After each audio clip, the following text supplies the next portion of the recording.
Thank you, folks. Thank you so much. Welcome. Welcome to this very, very special event that we so look forward to every year at the Unified Children's Court Division, Miami-Dade County Children's Courthouse, where we honor two people that have gone above and beyond in the service that they provide to the families and the children from our community. Two very well-deserving individuals. So I want to welcome our court partners that are here with us today. Thank them for being with us. Thank you for the support and for the work that you do. I'd like to thank the committee, the members of the committee who worked so hard. This year was tough. We had a lot of nominations, and they were all excellent. So yes, there were quite a few nominations, and it was a difficult job, but I think they did a wonderful job in their selection. And I congratulate them and thank you for the service. I want to thank my colleagues that serve here in the courthouse with us in this division, and those that are visiting us also from other divisions. We have our chief judge is also honoring us today, and you'll hear from her shortly. And we have our very own retired Jerry Beth Cohen that we are thrilled to have back. This is her home, so we're so happy, yes, to have you here. And you will be hearing from her as well today. I also want to thank Sites for helping us get all of this organized and done. They've gone beyond the call of duty this year. We've had some issues, and they stepped up and really came through for us. So I'm so thankful to all of them. And, of course, our court administration team, who also has worked very hard for this event. So thank you all for being here. I need the program. Thanks. So we're going to start with a tradition. We usually have our incredible orator, Judge Prescott, starts us off with a poem. And he is just really talented. So I'm going to ask him to come up and grace us with one of his amazing poems. Well, but you recite it. You recite it like nobody else can.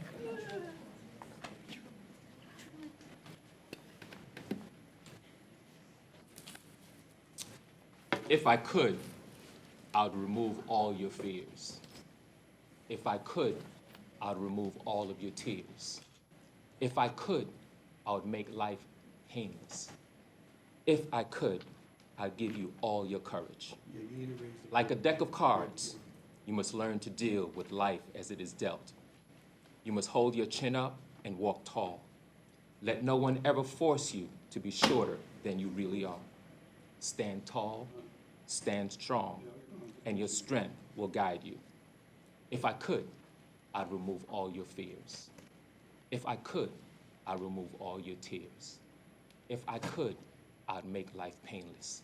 If I could, I'll give you all your strength. I will always be by your side, even if you can't see me. I will always be in your heart, even if you can't feel me. Listen in the wind, and you will hear my whispers and feel my hand. Stand tall, stand strong, and your strength will guide you. If I could, I'd remove your fears. If I could, I'd remove your tears. If I could, I'd make life painless. If I could, I'd give you all of your strength. My child, you are a very big part of me. I feel you when you're sad. I hurt when you're hurt, and smile when you smile. As years move on, and so will you. Remember, my love, stand tall, stand strong, and your strength will guide you. It's a poem written by Betty Miller, and as I read it, I thought of you. Because the things that she speaks of as a parent to her child is what you do each and every day that you walk in here and you care for our children. You try to remove the hurt, the pain, the tears, and the fears. You try to replace it with courage for them to endure. You try to teach them life's lessons to understand that the life that they have is dealt to them and they have to learn to deal with it. You try to encourage them to stand tall and to walk tall. You support them to let them know that you will be there even if they can't and don't see you. And you let them know that your hurt is my hurt. So once again, we gather to honor those individuals who embody that each and every day. To the children that they did not bear, but the children that they will carry. For over 30 years, you've done it. So we come together as the village in raising these children to honor you, because even if nobody else does, we do. So as Ms. Rita Pearson said, every child deserves a champion, an adult who will never give up on them, who understands the power of connection and insists that they become the best that they can possibly be. So I thank you once again for gathering to honor those who embody that each and every day.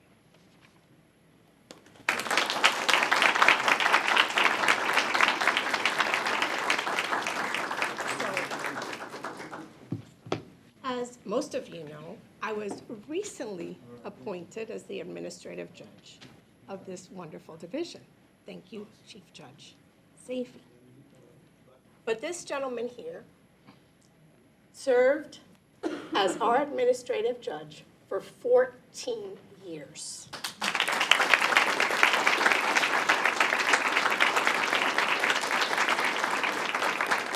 You didn't think I was going to let you step down without public recognition, did I'm you? not stepping down, I'm still here. No. By the grace of God, I'm not going anywhere. So a few months ago, when he confided in me that he was going to step down, I cried, I begged, I tried very hard to convince him that he didn't have to do that I didn't want him to do it, that we needed him to continue. But I respect his decision, and I promise you that I will work very hard to try to keep things and improve things and keep working hard with you, this amazing team. And I thank you for your support. And he's been more than a leader to us. He's a friend. He's worked with great compassion. He's really been such a leader. Everyone that's worked with him just admires him and respects him immensely for everything that he's done and the way he treats people, his humanity. He's our family. We are a family here, right? And every one of us, all the judges that serve here, the GMs, if we have something in our personal lives, he's always there. He takes everything on. He's there to help us, to guide us. So we wanted to give you a little something to let you know how much we love you and we respect you. So we have a little gift for you, a little surprise. Okay. And I have to put my glasses on because I can't read it without them. And it says, Honorable Orlando A. Prescott, in appreciation of your 14 years of dedicated, loyal, and faithful service to the children and families of Miami-Dade County and the 11th Judicial Circuit of the state of Florida as the administrative judge of the Juvenile Division and the Unified Children's Court Division.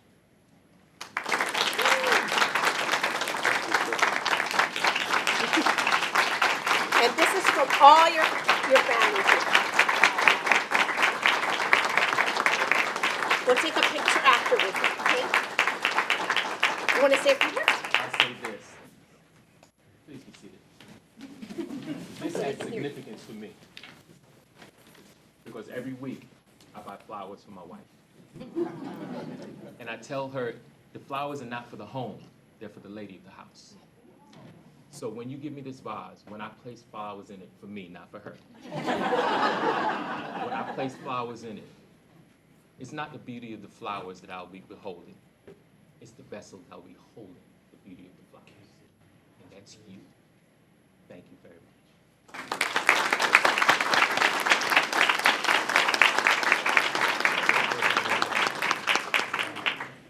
really is so eloquent, isn't he? So now I'd like to invite our Chief Judge up to say a few words. Thank you.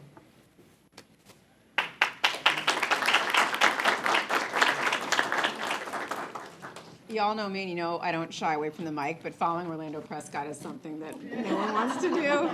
So I'm going to keep my remarks pretty brief. First, I just want to say thank you for having me here. I know that this is, I know I belong here to some extent, but whenever I come to this building, I'm so used to my career started at the PD's office on 33rd Street, and it started as a judge also in the dependency division. So when I think of it, I still think of, I know it's so much better to be here, but I still think of that old building and the heart and soul of that building, which was beautiful and which is really carried over here.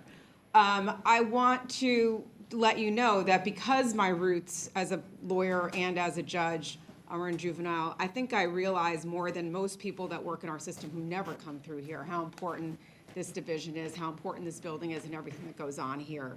I used to say it as a lawyer, I used to say it as a new judge 15 years ago, and I still say it now, that if the work can be done well here, then there's no need for anything else. All the other divisions are obsolete. This is truly, I think, I challenge someone to argue with me that the work that goes on here isn't the most important that goes on in Dade County. So kudos to all of you for doing it and for devoting your lives to it. I think that it's especially important now. I don't know that there's ever a time when it's not important, but my God, now when society is hurting, when the community is hurting, you all on the front lines, you're going to see it first. You're seeing it already, and if you can't do what you need to do, then it trickles down to everywhere else, but you guys are definitely on the front lines. The one thing I've loved so much about being chief, there's a lot of things I love. Some stuff I don't love so much. But in the last year and a half, actually I keep saying year and a half, it's about to be 2 years. I'm about to start my second term. But everything that's gone on here in the last few years has demonstrated just a tremendous growth and so much stability here. And I think that I'm so grateful that we now have judges that come to this division and want to stay in this division. And they're not staying here just because it's a nice building, because I know that for a while that was the thought. They're staying here because they have a heart and soul for this work, and it's so important. So I want to give a shout out to my judges for staying here and for committing to being here. I want to give a really big special shout out to Judge Prescott, again, for not just being the heart and soul of this place for 14 years, for continuing to be very much part of the heart and soul of this place, but for also having an eye towards the future of this place. And that is, you don't see people let go when they're in a position of authority or position of power that easily. And he came to me, I think he brought it up a couple times, and I kind of just ignored him a couple times.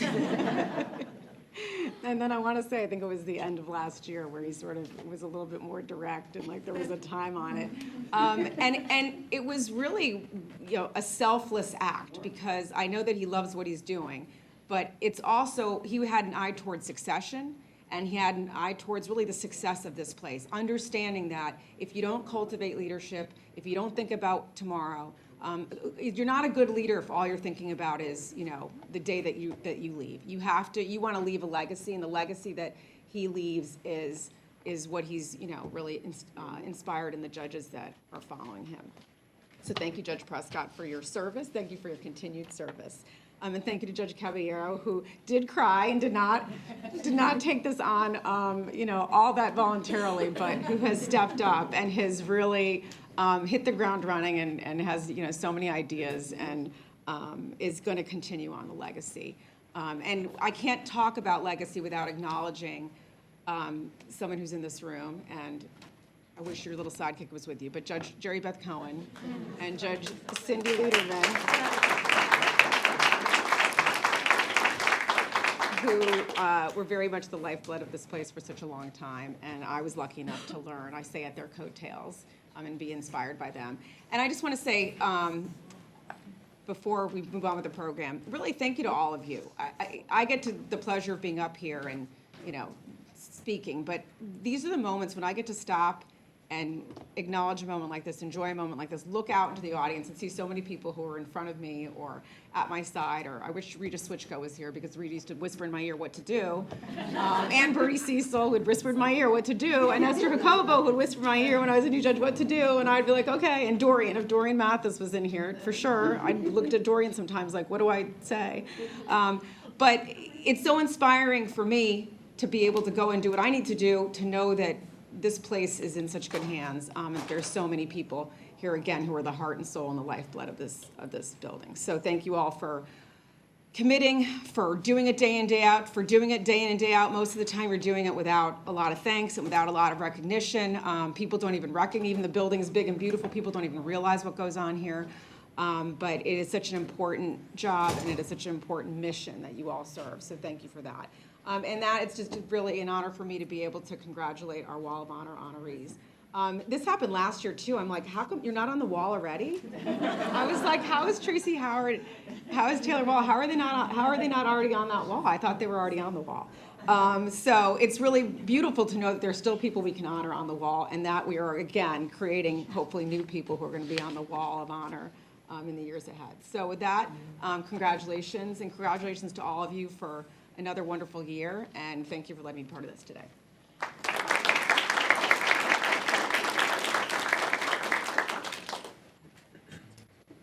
Thank you, Chief Judge, for taking time. You know, she has so many invitations, I'm sure, every single day.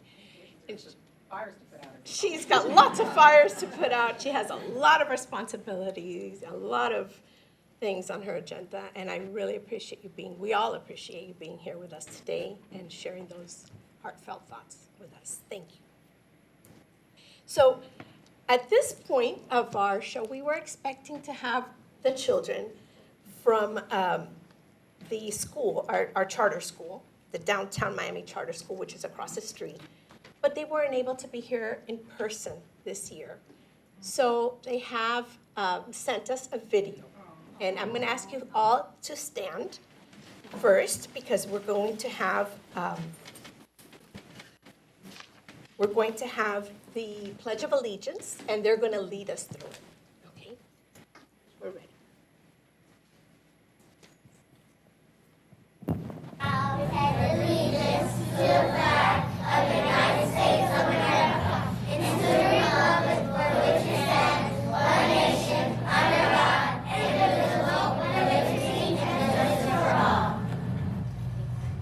You may be seated for this portion. There's a little song for us.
Thank you. That is always a treat. Now, we don't get to give them the teddy bears this year because they're not here, but we'll send it to them. So, all right. So now I'm going to invite the president of the Miami-Dade Bar Association, Mr. Roger Slade, to come up and give us a few words. Thank you. We're so grateful. Thank you very much. Ladies and gentlemen, fellow lawyers, members of the judiciary, as Judge Seifi just pointed out, today may be my last day on the job, or close to my last day on the job, because we're turning it over to a new president tonight at our installation. I'm hoping I'll see some of you there. So it's sort of bittersweet, but I'm hoping that maybe I left somewhat of a legacy. Normally, our new president, Suzette Rusamano, would have been here today, but she's deep in preparations for tonight's gala. She may need more preparation than I do. So thank you for inviting me to speak here today. I spent some time in this courthouse many, many years ago, and I was talking to Judge Cohen about this. When I first started practicing and I first came to Miami, I did a bunch of pro bono cases for the Guardian program. We actually went to trial on a few of them, and I got to learn about the intensity and the difficulty of the work that's done here. I would like to say that we can try to find a better connection between the Miami-Dade Bar and this courthouse than we have now. I would like to see more lawyers doing pro bono work and helping you here. So I'm going to invite you to try and reach out to me to see if we can establish that connection a little bit stronger. But let me first get back to why we're here, to congratulate our honorees. And one of the criteria, as I understand it, for these honorees is the concept of professionalism. And that's one of the reasons that they were chosen. Judge Seifi invited me to be part of the Professionalism Committee for the Circuit Court, which I was very happy to do. It's a very important topic to me personally. Having practiced law in this community for many years and having seen all sorts of things, some really great examples and some not so great examples. So it's very important. In the legal profession in general, but in this courthouse in particular, it's especially difficult here, I think, because I feel that the subjects that are covered here tend to be very emotional. When it comes to children, the stakes are very high. You know, what I deal with mostly is money, and people tend to get worked up about things having to do with money, but when it comes to people's children, I think there's a different level of intensity that you see raised, and that's obviously what you do here. But what we want to do, obviously, is we work for and we advocate for children's rights here. Many of us, most of us perhaps have children, so we understand what Judge Prescott was saying about, and that was a beautiful poem, by the way, about the difficulties and the challenges we face not only in raising children, but unfortunately when they have to come to the court system. So I can only imagine how difficult it must be to deal with these issues every day and try to maintain your level of calm, your professionalism, and your just demeanor in the face of all sorts of things that I can only imagine what happens on a daily basis. So I was really very interested to know about Judge Prescott's criteria for this award, and so I looked it up. It may have been one of your emails. And so generally, it refers to the commitment to and advocating for the best interest of clients, including children and families, a high level of professionalism and honesty in the practice of law, which I think sometimes eludes us, impeccable character, the ability to create and maintain meaningful interpersonal relationships with members of the legal and non-legal community, the ability to establish collaborative relationships with members of the Florida Bar to solve conflicts and reach consensus, accessibility to clients, tenacity and commitment to resolving conflict, excellent negotiation skills. And so these are all things, obviously, was what motivated this committee to provide this award to you. But the one thing that Judge Prescott included, which I caught my eye, was having a sense of humor. And I think that that is something that eludes us sometimes. So I'm expecting that when the remarks are given from the people who accept the award, we'll hear some of that sense of humor. But I also think that that's a very important thing for us to do and have on a daily basis, because without that, life is even that much harder. So that's a gift if you have that and you can use that to your advantage. So I appreciate you including that, because that struck a chord with me. I try to laugh at things sometimes during the course of the day. So I want to congratulate the honorees today, and I want to thank you for inviting me here. I think it's a wonderful award and very important work that you do here in this courthouse. And the one thing I would encourage you all to do, I don't know if anybody's, I know that you're going to be at the installation tonight. Fortunately, unfortunately, we're sold out. But I would like to encourage everybody here who practice law, working lawyers, to get a little bit more involved in Miami-Dade Bar. We need a better component in the bar from this sector of our profession. We tend to have a lot of civil lawyers, a lot of commercial lawyers, a lot of litigators. So one of the things we were trying to do is to integrate more, get more transactional lawyers, get more children's advocates, more family lawyers. So I would encourage everybody to do that. So I'm looking forward to hearing all the speeches. Thanks very much for having me.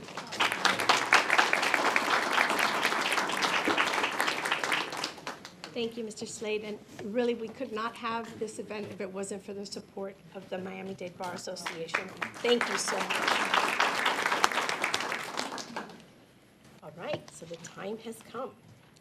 So we have with us today a distinguished lawyer herself who will be presenting an award, our first award, which is the John F. Belickis Award, to Ms. Howard. So I'm going to invite Madison Levine to come up and do the presentation of the award.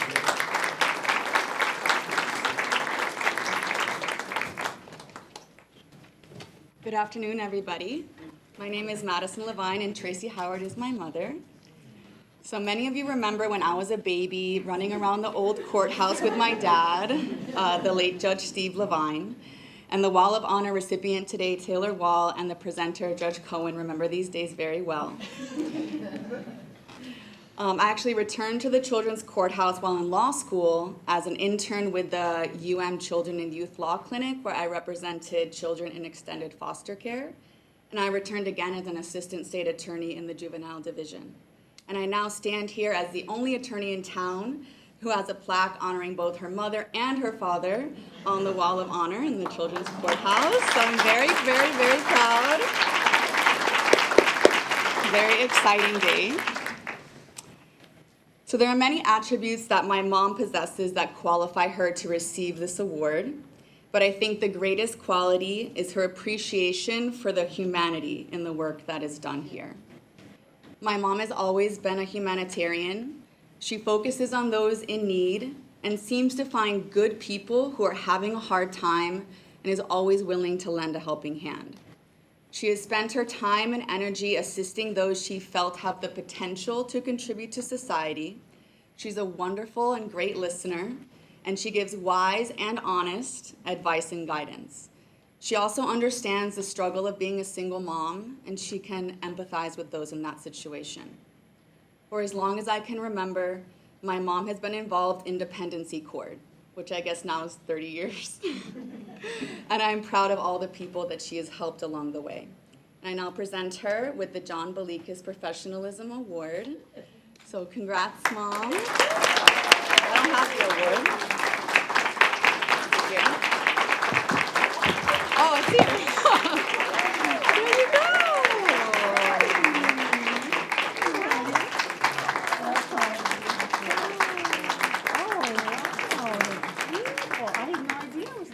I didn't know that.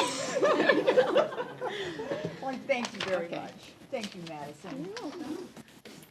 Wow, this is nice. Well, thank you all for coming this afternoon. And I always mark my time in dependency court by Madison's age. I was already working here when I became pregnant with her, and she's going to be 34 years old this year. So it's been a long time. Oh, I thought you were talking. So, you know, I guess if you stick around long enough, someone's going to recognize you and see you. So I guess my theory proves true today. So this award, as was said before, is given to those who show respect and professionalism to the legal profession. And so what does that mean, and how is that demonstrated? I do remember, as Judge Safey was saying, when we were over on 27th Avenue in the other courthouse. And it was not as modern or as functional or as beautiful as this building, but we did have a lot of camaraderie. And we had free access to each other. We had free access to the judges and their staff. We could come and go as we pleased. And it was a very unusual circumstance. It was an informal environment, but we all were able to work together under those conditions. And many long-lasting friendships were formed that grew out of the respect and professionalism that we had for each other. There, we regularly practiced both before Judge Gelber as well as Judge Gladstone, for whom this current courthouse is named. Both commanded respect and both demanded professionalism. This is also where I met and worked with John Belickis, for whom this award today is named. He was my friend, and every single day, without exception, he would take his very, very Greek mother and father to a Greek restaurant here in town, be it Mykonos or Maria's restaurant, Greek restaurant. And whenever I ran into him in the restaurant, when I went to leave to pay my bill, it was already taken care of, without exception. He was really a great guy, and he was very kind and a very generous man who really valued family and friendship. So I'm proud to get this award because of that. So, being respectful and professional can mean a lot of things. But to me, it means being always punctual, trying to show up, as Judge Zayas knows, to honor one's commitment to one's team, to be present so that we can all proceed with our business in a timely manner. I think that is being respectful to those that you work with. I also always try to be prepared. It's important that you know the case that you are arguing and be prepared to address the issue of the case as to why you are in court that day. That's being professional, not wasting time and being ready to proceed. And the other thing is to be honest and to communicate in a way that your message can be heard. Court is very, very stressful, and sometimes it can bring out the worst in people who are not accustomed to being in court or being before a judge.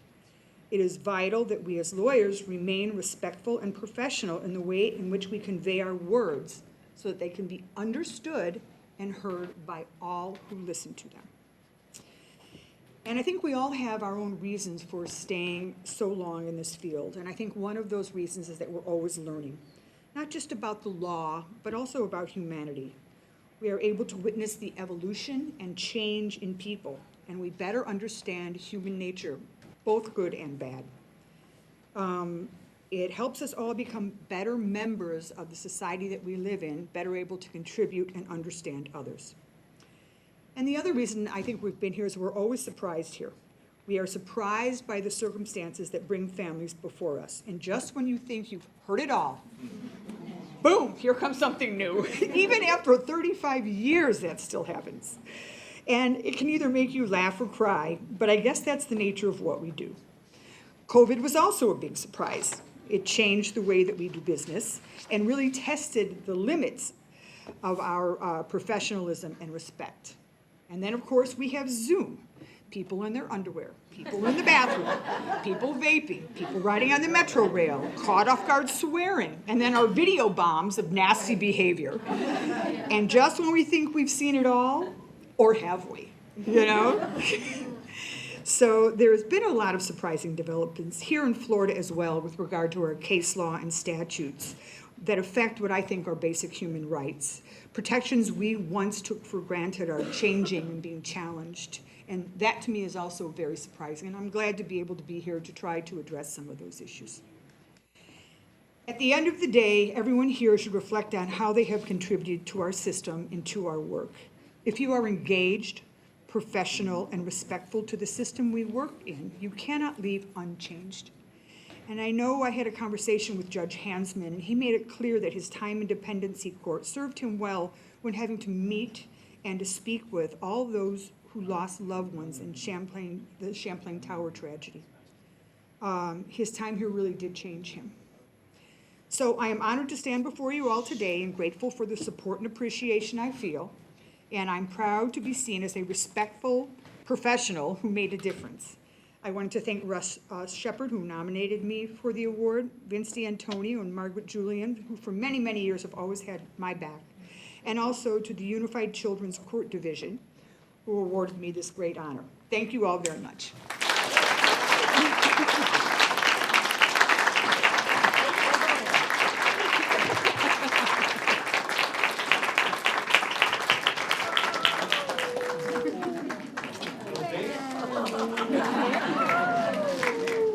So I often say, and no disrespect to the other divisions that we have in Division 204, Division 204, Division 3, 201, a multitude of divisions, that we have the most collegial professional division in the building, and I really truly believe this. So this is just a recognition from our chambers to you for brightening our day each and every day. Oh, my goodness. And I promised I wouldn't embarrass her too much, but I think I may have just done so. Congratulations. Thank you so much, Judge. Thank you very much. Thank you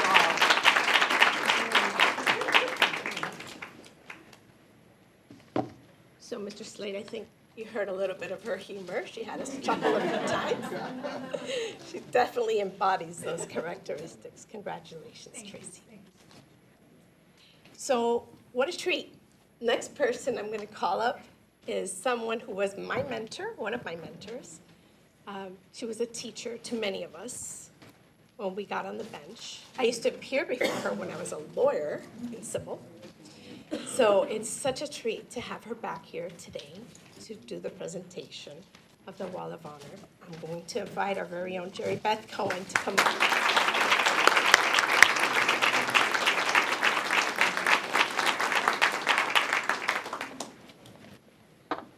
I love being here. You know, I don't think I want to come back and sit on the bench necessarily, but I love being here. I love the heart. I love the warmth. I love the fact that when I look into this audience, I started here in '96. Most of you were here, and you're still here. And that's because we're all so dedicated to helping children and families. The warmth that I feel in this room right now and that I feel from all of you is so genuine. There is no other division I know of or can imagine where there's this kind of camaraderie, love, warmth, affection, and dedication. And this is such hard work. And we've all stayed in it for so long. So I applaud all of you and thank you so much. It's so good to see you all.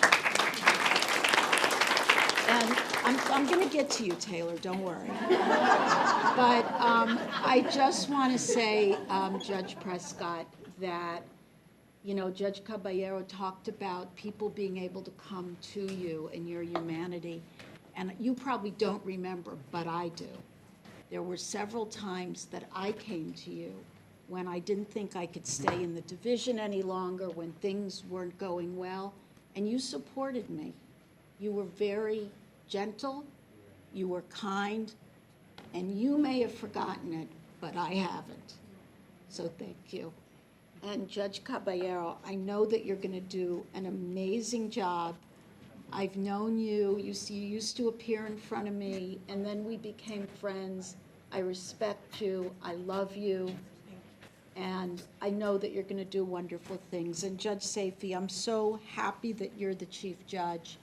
I'm so happy that you appointed somebody to run problem-solving courts, which is something I'd wanted for years. And I know what a wonderful job you're doing and what a wonderful friend you are.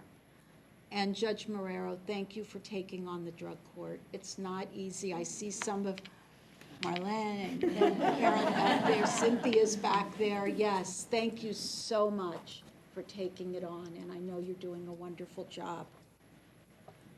Tracy, before I get to Taylor, I just want to say, no, I don't come here often, so indulge me.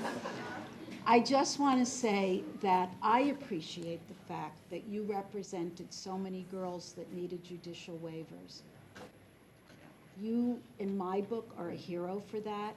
You were kind, you were gentle in a very difficult period, and it did not go unnoticed. That was important work, and thank you so much.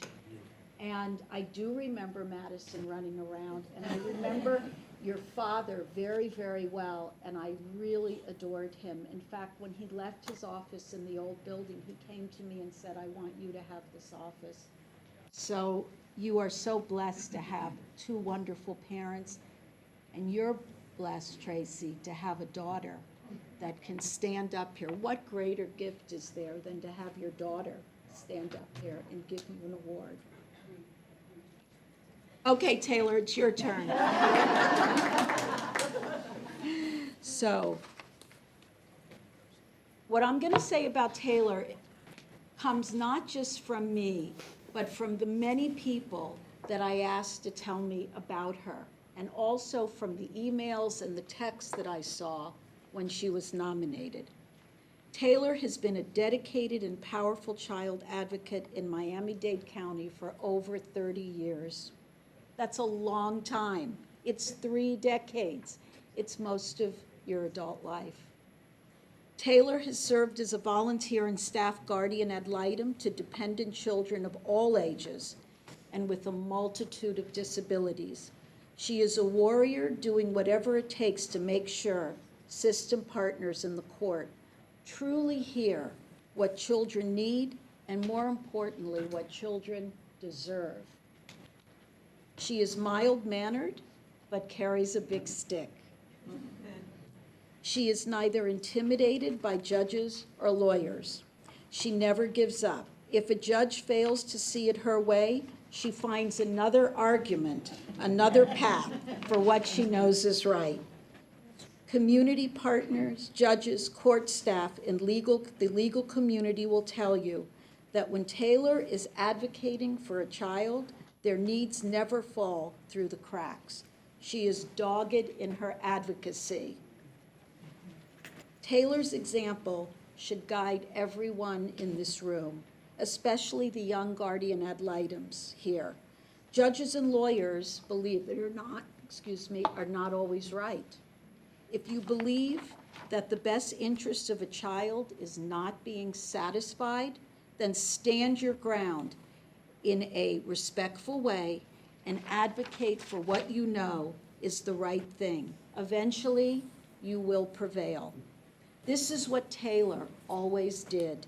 She was always willing to go above and beyond her job description to make sure our children and families were safe and that their voices were heard.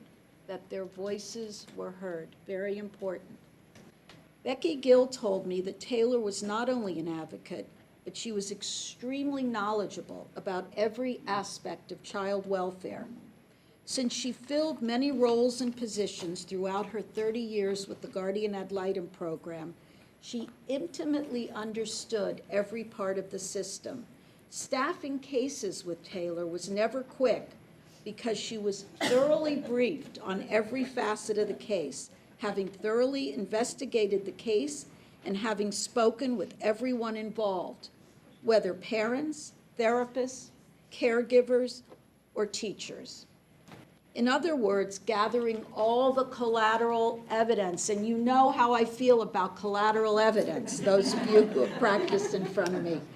She used this knowledge to obtain the best result for children and their families, to facilitate partnerships, and create innovative approaches to problems, always doing so with a calm and respectful demeanor, but with an iron will. She never asked or sought acknowledgement for all her efforts. She worked behind the scenes for 30 years with one goal in mind: helping children and families.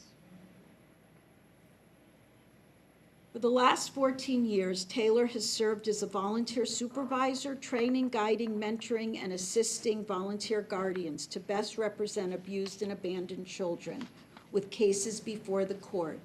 Presently, she serves on the Reunification Celebration Committee, helping to plan the circuit's Reunification Day. She is there for every food drive, every school backpack distribution, every Christmas toy wrapping with our beloved Bunchy. Days, night, weekends, it does not matter. A vacation? What vacation? All children need a Taylor in their lives. Now I want to talk briefly about what touched me most, and that is that you traveled around the state on your own dime to visit dependent children that were in SIPs. I mean, that's just amazing. And you did this for years. These psychiatric facilities, I've been in them, can be very, very lonely and very cold places to be.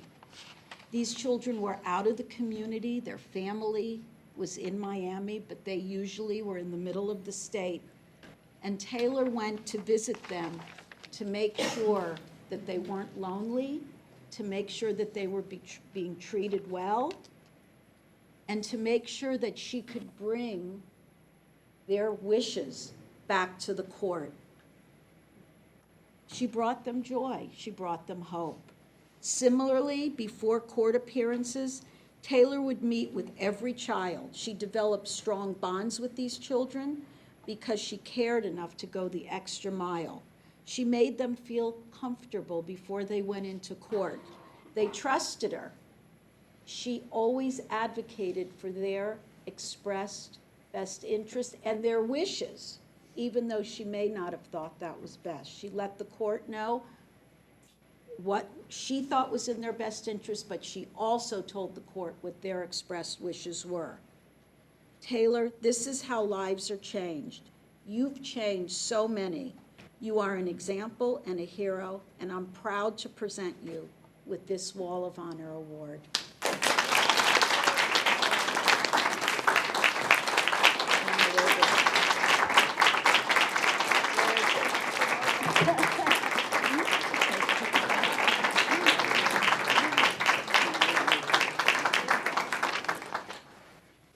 Thank you, everyone.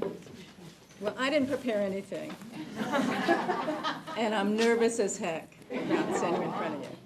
So I'll be super, super short. But when I first heard that I was getting this award, I was totally like shocked, just flabbergasted, and so humbled. But then I thought, like Judge Seifig, it's about time. Yeah.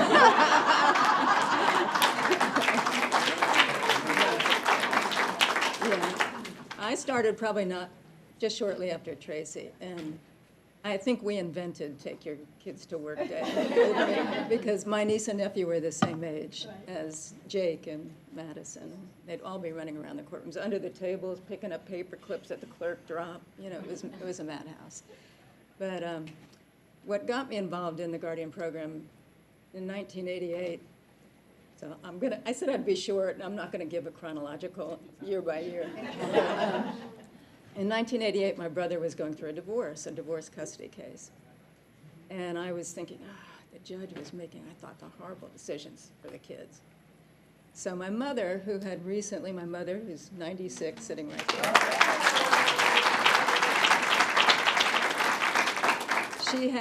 After she and my father put us, the five of us, through college, she went to college, and she got a degree in social work in her 50s.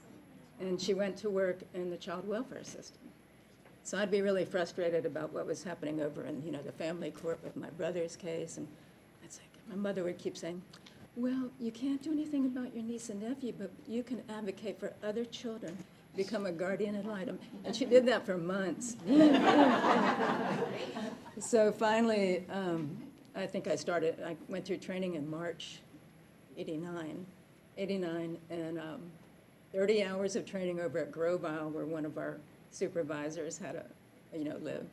And I walked out of there after 30 hours of training, and I said, oh my God, what did I get myself into? I don't remember a thing of what I heard. And at the time, I decided to take a case, and I took my first case from Joni Goodman, who's on the Wall of Honor, who couldn't be here today because she's out of town. But and Joni gave my first case. It was an 11-year-old who had allegedly been sexually abused by her father. And I actually recently got a voicemail message from that child who's like 40-something years old. So I stuck with that case, and then on that case, DCF did a diligent search and couldn't find the mother. So I found the mother living in the state of Washington. So there became an opening in the Guardian program, and Shirley Spear, who was the supervisor at the time, also on the Wall of Honor, she called me up. She says, we have an opening here. I think you should come and apply. So Joni Goodman was on leave with the Florida Bar Association in Tallahassee, I think, for a year. You remember all this? Yeah. So the person who was our acting director, who's not on the Wall of Honor, Daniela Levine Cava, she hired me. That's who hired me. So we can blame my mother. We can blame Daniela that I'm still here. But so that was 33 years. And, I worked with most of you, and really happy and honored to do so. And so thank you so much.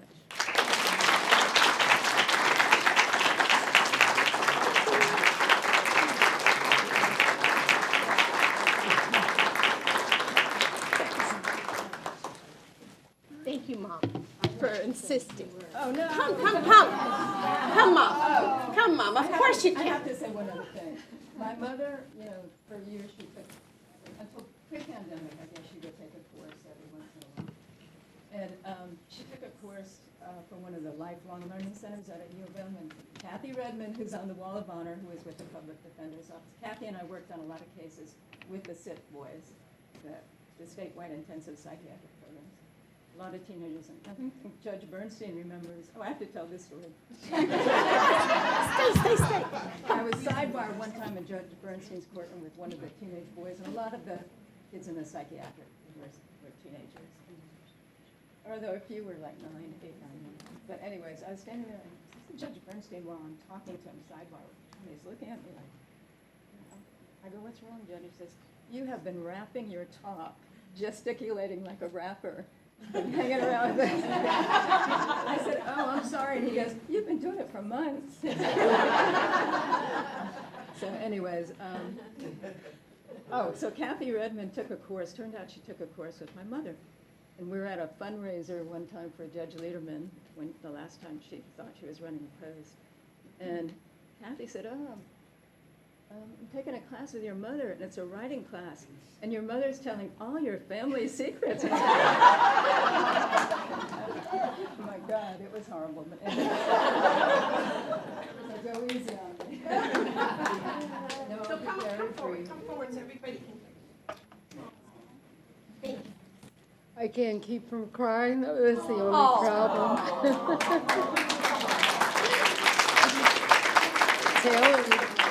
Taylor was the oldest of 5, and she helped me raise the other 4. And they called her the sheriff. But she was always there. You leave Mom alone. She was always there by my side, helping to raise the other 4. There were only 7 years difference between all this. She used to carry the youngest one around on her hip. So that's all I have to say. She's just been a wonderful daughter all her life, all her life.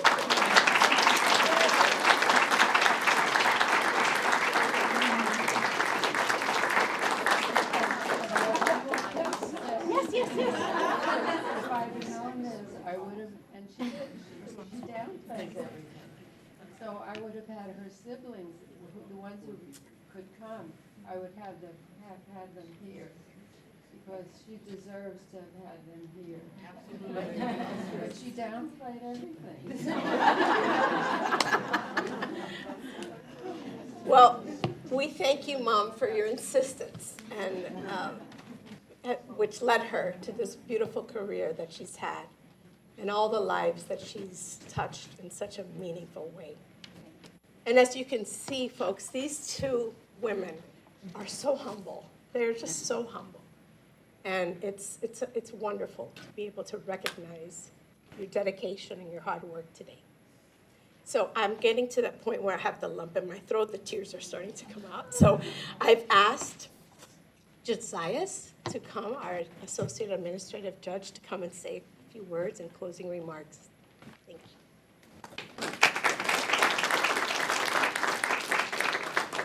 Thank you, Judge Caballero.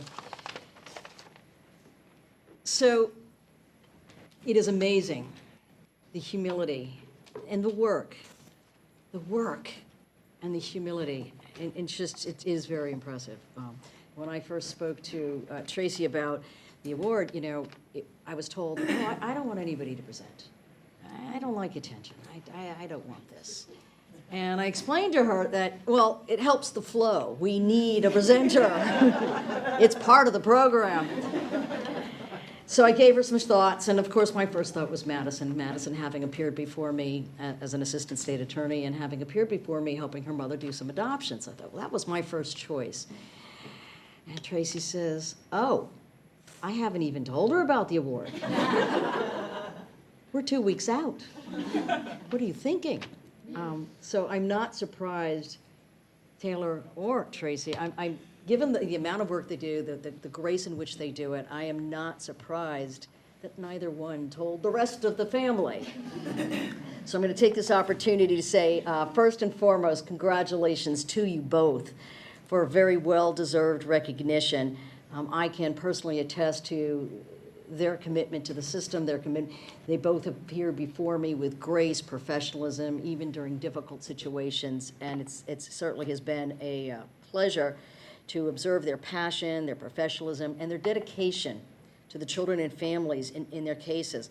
But they've also contributed, as you've heard, greatly to the child welfare system as a whole in Miami-Dade County, not only on their own cases, but the way they work collaboratively with the others on systemic issues, their work on court committees, and all those things that happen outside of court. I often say as a judge, as difficult it is being a judge in this division, a lot of the heavy lifting takes place outside of court, outside of the courtroom, with all of the staffings and the midnight calls and all that other stuff. So I can attest to their grace under fire in those, and how they've mentored others and helped others. And this is going to go back to what Judge Safie was saying, recognize the importance of what we do in this building, what each and every one of us do in this building.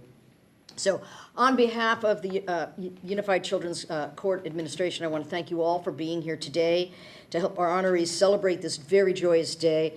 I also want to thank each and every one of you who are here not only for our honorees, but for our children, for your continued efforts on behalf of the children and the families that appear before the Unified Children's Court, and your support of the other professionals in the child welfare system and the volunteers who work in the system. I want to close with this. Remember, we do this once a year. We recognize 2 very dedicated child welfare advocates, 2 a year. So I want to encourage you all to take a moment, look outside. We have a list of the John Balika's Award recipients outside on the wall outside. We also have on the 12th floor the Wall of Honor with photographs and everything. I want each and every one of you to take an opportunity, if not today, some other day, go look at the wall, look at the honorees in the past. And as we heard, what? They're not on the wall already? So you might find that there is somebody who's deserving that you thought was there and is not. So this would be an opportunity to look out for the nomination forms for next year. And Sergio, I believe, is the recipient and gathers all of those and then gives it to the committee, and we'll take a look at that. So you might see somebody who's not there, but you also might look at the honorees as an inspiration for the work that you do each and every day. On those difficult days, say, yeah, I can keep doing this because it's that important. So take a look. And for those of you who did nominate persons, we were so pleased to get so many worthy nominations this year, and it was difficult for the committee to and I want to recognize I have committee members here. It was tough. There were so many. So if your nominee was not recognized this year, submit the nomination again next year. There's always next year, and we thank you for your participation. So once again, thank you everybody for being here. Have a wonderful day, wonderful weekend, and a wonderful summer for those of you who are lucky enough to take the summer off. All right. Anything else? All right, congratulations to you both. And as we say, court's in recess.